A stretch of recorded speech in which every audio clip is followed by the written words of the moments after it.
Hi everyone, it's Michelle from Country Morning Creations, and I'm here with my first tutorial that is part of the 12 days of Junk Journal Gift Tutorials, or as I'm calling it, the 12 days of Craftmas. And I am going to take this beautiful pile, and by the time we're done with all 12 of the tutorials, we're going to have some pretty cool things that can be given as gifts. So this first one is embellished handmade envelopes. I'm actually going to show you two different ways to make handmade envelopes, and then we'll go ahead and embellish them. So I've got a great pile here. I am actually using a printable called Cheery Pastels, and it's by Linda Israel and Norella Bouchard of Calico Collage. So I'm going to set this aside for right now, and I will go into some of the other details in a minute, but we're going to start with an envelope that I think is probably one of the easiest ones to make.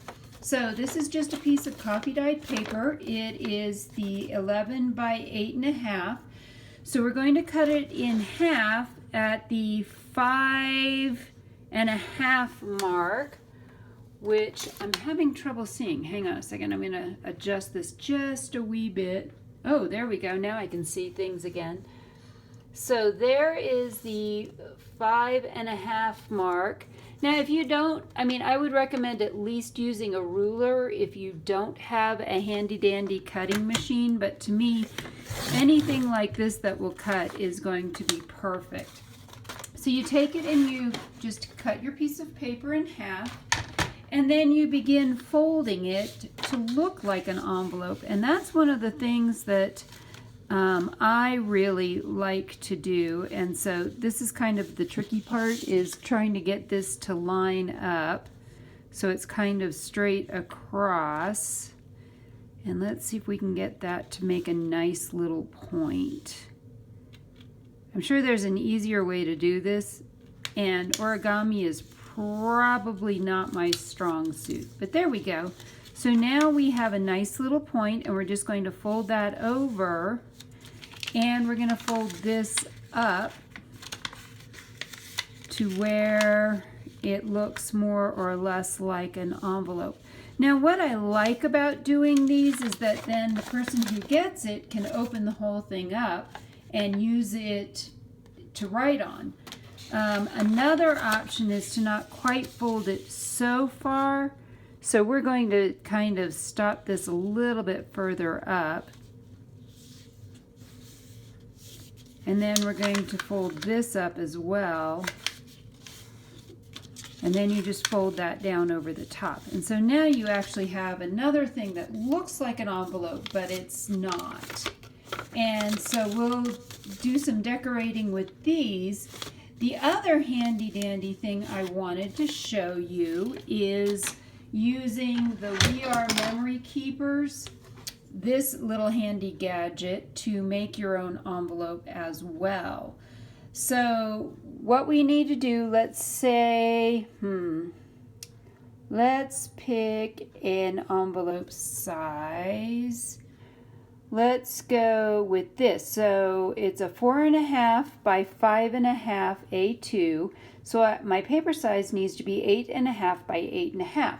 Now this may be a little bit cheating, but I'm going to actually start with one of the pieces of paper that looks like this. And this, as we know, is 8.5. And we're going to, let's see what happens if I take this out to the 8.5 mark.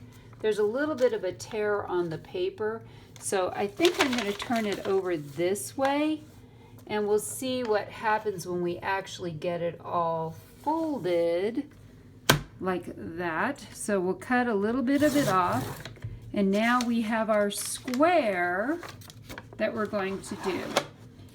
Then I'm going to set that aside. Hang on, I'm almost right back. Then we look over here on this, and it says we go to the 3 3/4 mark. So we're going to start there. So what we do is we go over to our 3 3/4 mark. And let me see if this, oh, of course when I need a bone folder, I don't have one. So I'm just grabbing this one real quick because I actually knew where it was. We're going to go to the 3 3/4 mark, and we're going to punch it, and we're going to score it. And you want to press gently if you're using real paper, because otherwise you will end up ruining your paper. I have done that more than once where I've literally cut right through it.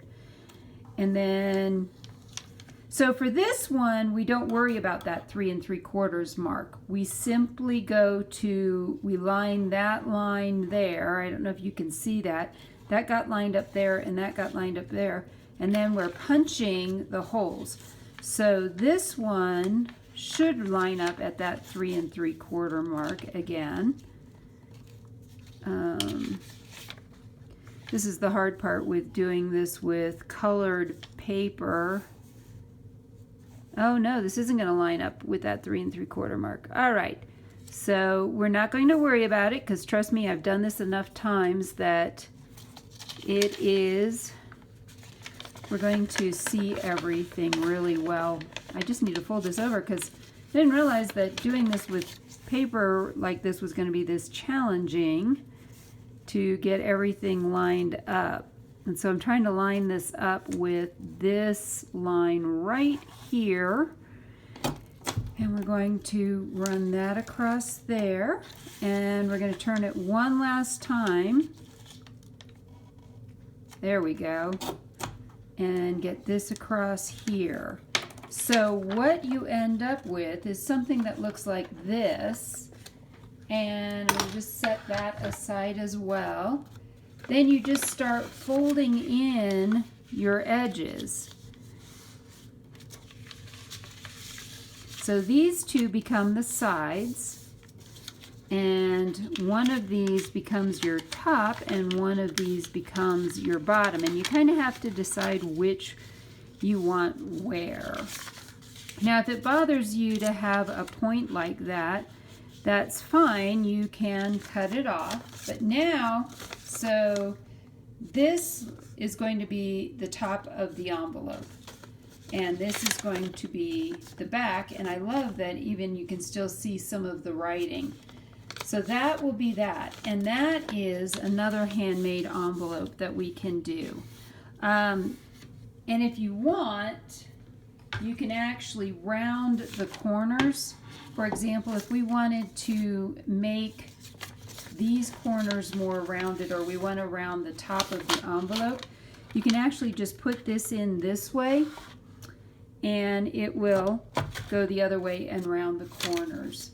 So I am going to do that, and now we have two different options, if you will, for a decorated envelope. Now this envelope I think looks really fabulous just the way it is. However, there are definitely some fabulous pieces that we can add. That says beautiful. Here's another white rose. Here's a bigger rose. This is just some of this. It's almost like a piece of washi tape. This could be like an address label. So this kit comes with a whole lot of really just totally cool pieces. One of the things I tend to like to do is to definitely layer pieces up so that they have, you know, it gives it depth. You don't want to just do that. So like I've got lace here, I have got live your best life. Let's see what else. These are bigger. I think we'll probably set those aside for later. But again, when it comes to doing this sort of thing, you just kind of start grabbing things and layering them. Some other things you can use for layering, this is just cheesecloth, which looks great underneath things. I have this pink lace. I have a whole bunch of other laces. Sometimes it's really fun to use laces like this one that has hearts on it. And you can lay that across the bottom here. What I'd like to do though is I'd like to leave this image open so that we can see it. And if we take this piece maybe and glue that down, it'll actually go over the top. Then let's see, does that leave enough room for this kind of thing? Yes, because then we could even layer that over some lace or put some lace under it. Nope, that's the same color. And that won't be big enough for that. So let's start doing some layering. I'm going to grab a glue stick. I really love using glue sticks for these sort of things. I probably should have grabbed one beforehand. I love using glue sticks because they are just so much easier than trying to get glue. And this is the Scotch Permanent Glue Stick. It is great for using on all kinds of craft projects. And that's one of the things I really like about it.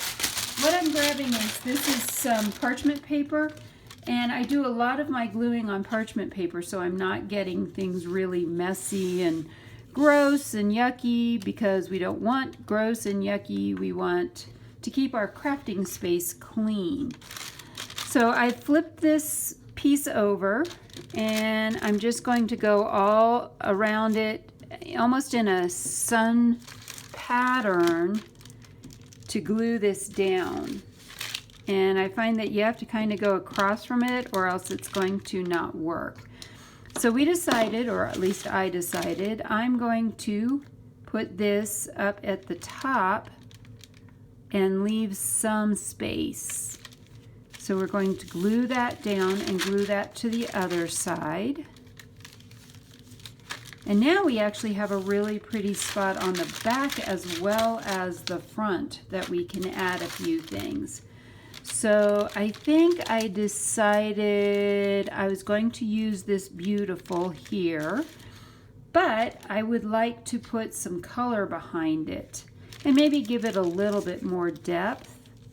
So if we use 3 of these, that is the perfect length.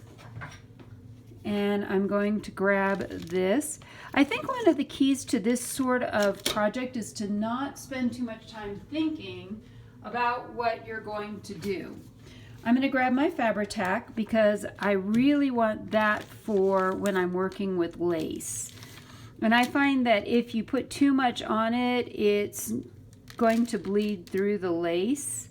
So you just want to kind of touch the lace and not really soak it, because soaking it does not go well. And we're going to just put that about right there.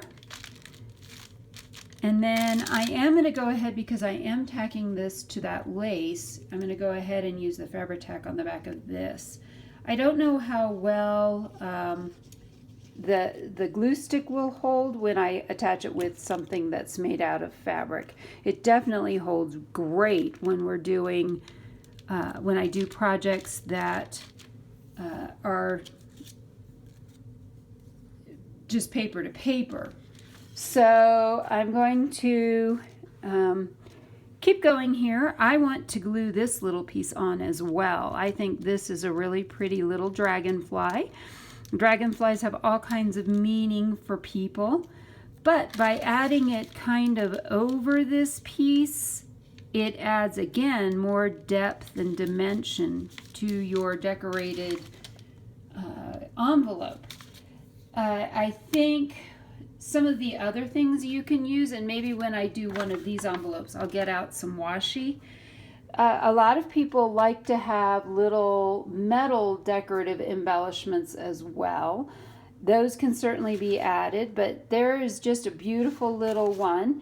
One of the things I'm going to do real quickly is, because this wants to pop open, but I'd like to leave it as something that can be used to write on, I am going to grab a piece of Velcro.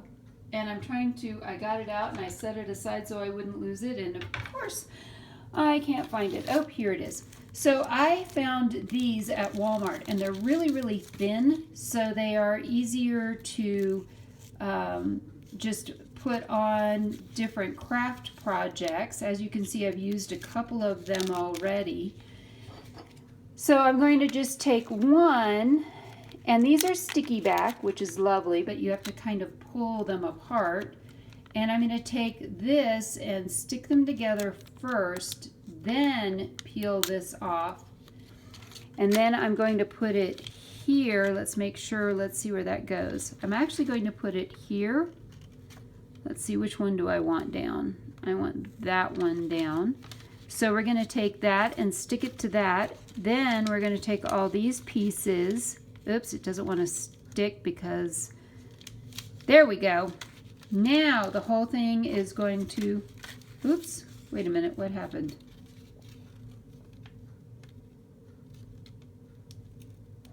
Oh, I must have lost the other piece. Huh. Is this two pieces stuck together?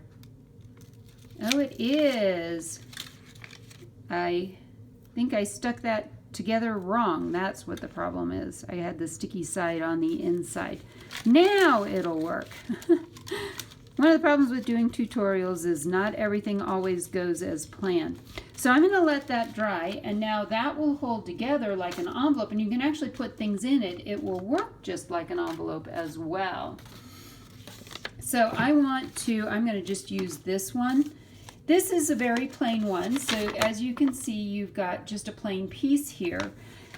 I am going to grab a couple of things. Let's see what we've got in here. A lot of times I like to use things like this, but this would need to go this way on this envelope, but we could still maybe make it work. A lot of times I put an image like this just to decorate the envelope, because it still is beautiful and decorative, but it doesn't, it's still flat. I like to have things that are still flat. But I think we need to add some maybe decorative edging to this, or something that is script or something like that. So I think, give me a second, I'm going to grab a stamp. I know exactly what I want. I have some script stamps that are perfect for this, and it looks just like this, and I'm going to just use this. And what I'm going to do, well, first of all, I'm going to put all the lids back on my glue. I'm in Colorado where it's very dry and we don't want to leave all these lids off. So I'm going to take this one now, and I do have a large piece that will hold all of this, but when it's this big, sometimes I just find it easier to just put it down on my ink and squish it. Is that a technical term? Squishing? So I like to just squish it a couple of different times into my ink pad, and then I'm simply going to take this, and this is about the right size for this whole piece. That's fortuitous, right? That's a good word, fortuitous. And we simply peel it back, and we have something different underneath of it. So that adds a layer without adding a lot of bulk, because I want to be able to write on this on the back side of it. I'm going to go ahead and get out my glue stick again and glue this piece down.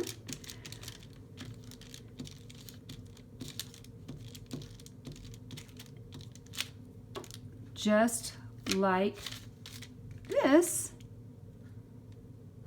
Maybe move it up just a wee bit. So now this kind of looks almost more like a tag than it does an envelope, but when you flip it over, it still looks like an envelope. This would be cute to add a wee bit of lace to, but I may do something more like adding some washi tape. Washi tape is always, to me, a great idea. I have some washi tape that's sparkly. I have some black and white. This one is actually see-through enough that it would see through that. This one has, it says memories on it. Let's see. And then some of these are thicker. And some of these are actually duct tape. Duct tape actually sells a form of washi. Let's see. Ooh, those colors look really good with this. So we're just going to put a strip of washi right there. And you can see that some of the printing comes through. And I'm just going to cut that off. Oops, those are my good sewing scissors. Don't want those. And we're going to put that there and cut that off. And I think I want to leave the rest of that open. Again, this is where you can take little bits and pieces from other, like this has this little, I think that's called a mandala or a mandala. I think it's a mandala. But we're going to use that little piece as well and glue that down. So this would make just a really lovely addition to any journal that you have. There we go. And sometimes the key is just knowing when to stop once you've gotten it decorated. Like I said, there is so many things that you can add to envelopes to really make them beautiful and decorative. You don't have to just use a specific envelope. It's really fun to do your collaging on these envelopes. So I really encourage you to make your own envelopes and then take them and decorate them. So it's really easy. Like I said, you just start decorating and keep going, and you can end up with some great ones. And then this one, like I said, you just peel that back, and now the person who receives it can stuff this full of things and reseal it with the Velcro. Whoops, I didn't get that quite lined up right. There we go. And then this one also will open out and be a writing paper. So these are both great journaling as well as envelopes that you can use. So I hope you've enjoyed this tutorial. This was day 1. Look for days 2 through 12 below, and stay tuned and watch all of them, because at the end of day 12 I'll have a special announcement for you.